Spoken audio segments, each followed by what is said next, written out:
आज संपूर्ण महाराष्ट्र राज्यामध्ये पावसानं थैमान घातलेलं आपल्या सर्वांनाच माहीत आहे की फार मोठ्या प्रमाणामध्ये पाऊस चालू आहे आणि त्याचाच भाग म्हणून बार्शी तालुक्यामध्ये सुद्धा मोठ्या प्रमाणामध्ये पाऊस या ठिकाणी झाल्याचं दिसून येतं आहे। आणि खऱ्या अर्थानं वरचा जो भाग आहे कळंब तालुक्यातला वगैरे वाशी हा संपूर्ण भाग आपल्याकडे जरी 65 मिलीच्या पुढं आकडा ओलांडलेला नसला अतिवृष्टीचा तरी वरच्या उत्तर भागामध्ये वडजी वगैरे ह्या सगळं जो तलाव वगैरे आहेत त्या संपूर्ण परिसरामध्ये जवळपास 120 ते 130 मिलीमीटरचा पाऊस झालेला आहे। त्या पाण्याच्या फ्लोने आपल्या कोरेगावच्या तलावामध्ये जे पाणी आलं वडजीत आणि त्या नदीचा जो सांडवा सुटलेला त्यामुळं कोरेगाव चूम खडकुनी हा भाग संपूर्ण नदीकाठचा बाधित झालेला आहे व अन्य बऱ्याच ठिकाणी पण जरी काही 65 मिलीचे आपण अतिवृष्टीचं आकडा ओलांडलेला नसला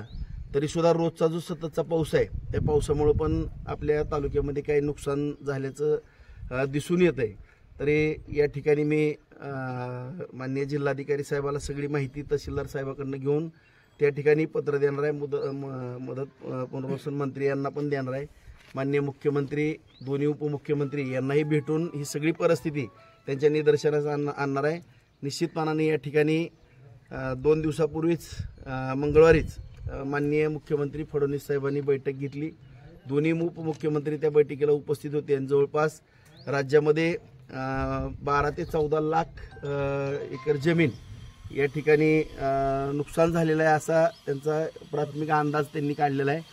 भविष्यकाळामध्ये सुद्धा आणखीनही पावसाची शक्यता आहे त्यामुळं भविष्यकाळामध्ये काय घडामोडी घडतात ही शेवटी निसर्गावरती अवलंबून आहे।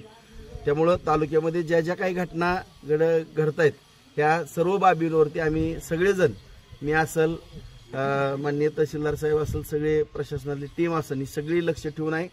मी रात्रीच माननीय पालकमंत्री महोदयांना काल सकाळपासून विनंती करत होते की आपण स्वतःच बार्शी तालुक्यामध्ये या तर त्यांनीच मला सूचना दिली की राजेभाऊ तुम्हीच माननीय तहसीलदार साहेबांना घेऊन जावा। आपण दोघंही माननीय पालकमंत्री जयभाऊ गोरे साहेब आणि मी दोघेही माननीय मुख्यमंत्री देवेंद्र फडणवीस साहेब व दोन्ही उपमुख्यमंत्री यांना येणाऱ्या मंगळवारी जाऊन भेटून या बार्शी तालुक्यातली सगळी वस्तुस्थिती त्यांच्या कानावरती घालून पंचनाम्याचे ज्या ज्या ठिकाणी नुकसान झालेलं आहे त्या ठिकाणच्या पंचनाम्याचे आदेश मिळावे याकरता प्रयत्न करणार आहोत।